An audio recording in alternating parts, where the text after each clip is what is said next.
Yun, blessed day mga kabanding. So ngayon po, gagawa na naman tayo ng isang merienda dish o pwede rin pang handa ngayong holiday season o pang merienda, coffee mate. Yan. Ang gagawin po nating kakanin ngayon o kakanin, pinaka the best describe po ito. Kakanin ay ang putong bigas. O yung putong puti sa iba dahil bigas lang siya. Eh mga kabanding, start na tayo. Start tayo. Dito sa ating isang bowl, maglagay tayo ng 4 cups rice flour. Yan. Rice flour po hindi po yung glutinous. Rice flour po. Magkaiba po yun. Yung kulay ng para hindi kayo magkamali. Yung kulay po ng rice flour, green. Yung pag ganito, green yung color niya. So, kailangan natin ng 4 cups. Ito, may tira pa ako nung nakaraang ginawa ako. Kaya, ubusin muna natin yan.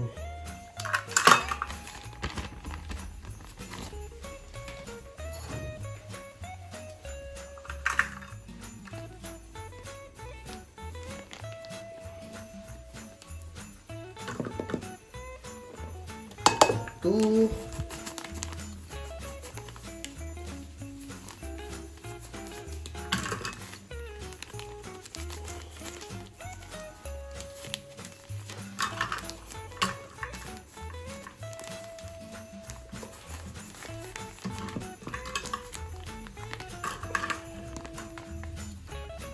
Okay. Basta kahit po anong ginagawa nyong parang baking, unahin nyo po lahat mga kabanding yung dry ingredients nyo. 4. Bali ko sa tutuusin pala isang ganito 4 cups. Ulit. Mas mga kabanding, lagyan nyo ng 3 tablespoon baking powder. Yung baking powder ko may lalagyan ako. 1, 2, 3. 3 tablespoons.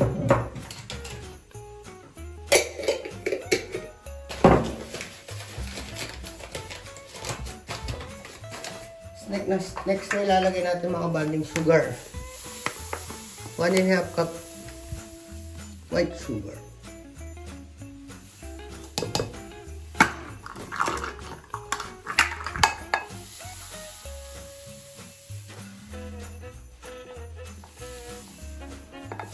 At sumobra konti, walang problema.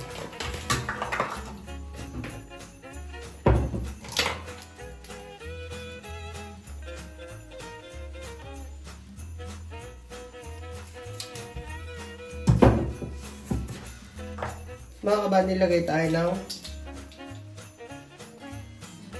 1/4 teaspoon salt. 1/4 teaspoon salt.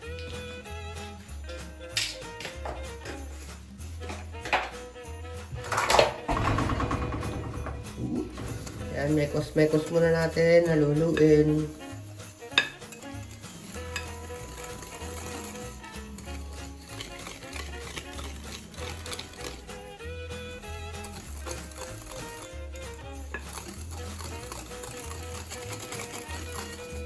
Yan, okay na yan. Mga kabanding, lagyan natin ng 2 cups water.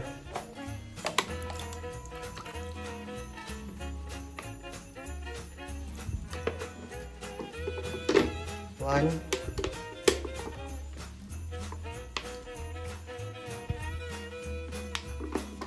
2. Mga kabanding, lagyan natin ng isang latang gata. So ano to? 14 ounce o yung 400 ml na gata.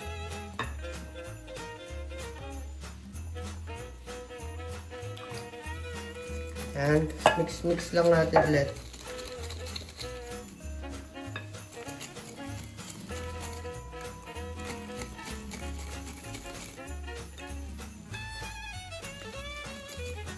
Mix well natin mga kabanding.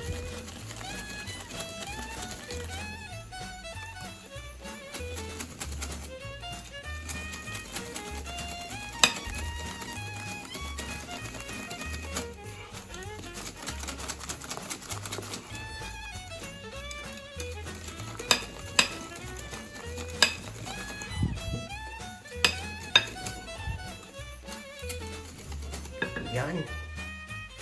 Yan mga kabanding. Tapos lalagyan ko siya ng pandan essence. Pero dahil wala akong mabili ng essence lang, may kulay yung na meron ako. Pwede na to. Mas maganda rin yung may kulay green. Tignan natin yan. Kunti na lang siya eh. Lagyan natin lahat.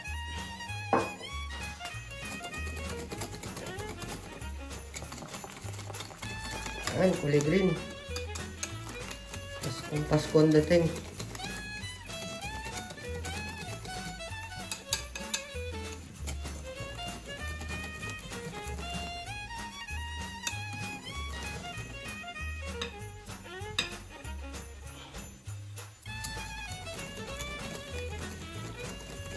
Gawin lang natin mabuti.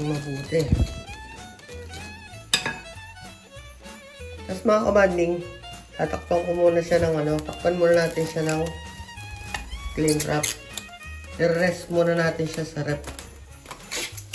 Mga ilang oras. Kaya muna natin umalsa. Kung po mag-react yung yung baking powder. Yan. Yung mga kabanding, habang nasa rep yung ating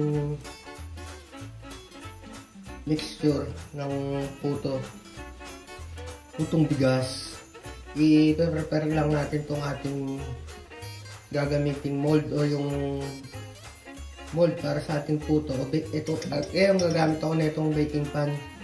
So, meron ako dito langis. Sorry, to? Coconut oil, extra virgin, kaya puti siya. Para hindi dumikit, lalagyan lang natin. Spread lang natin. Hindi natin ginato, didikit yung ating mahirapan tayong tanggalin. Sa mga gilid-gilid.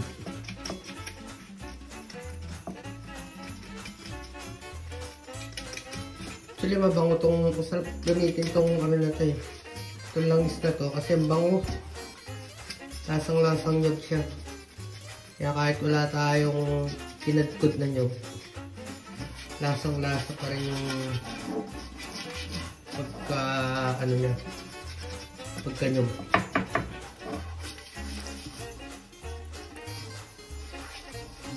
Ayan. Yung mga kabanding, after resting, ito na yung itsura ng ating medyo bumula-bula siya. Pwede na nating salin sa ating yung baking pan o yung mold. Gawin ko lang konti.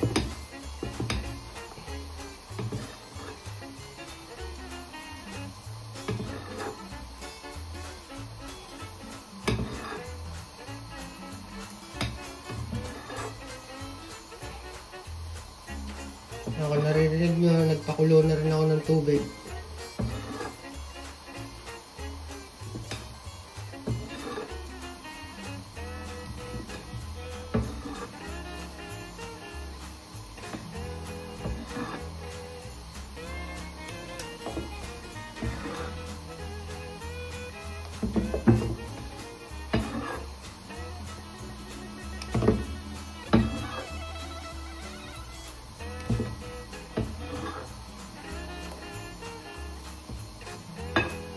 Okay na siguro, huwag natin pakapulo.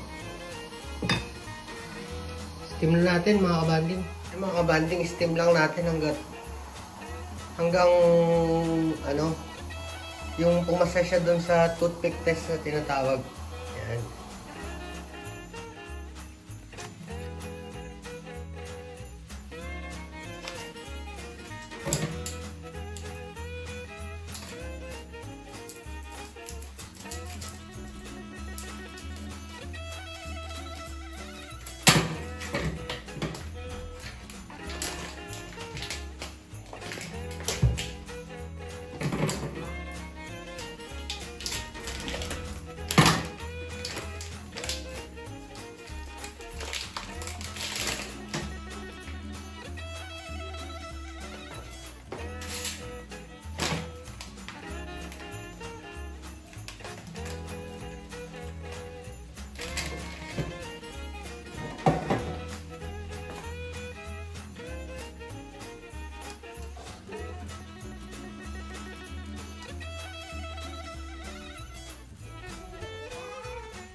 Ayan mga kabanding, ito na po yung ating putong bigas sa bilao.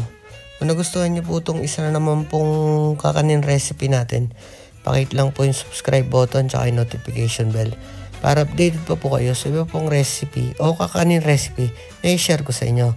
Maraming salamat po sa panonood. God bless. Stay safe. Peace. Bye.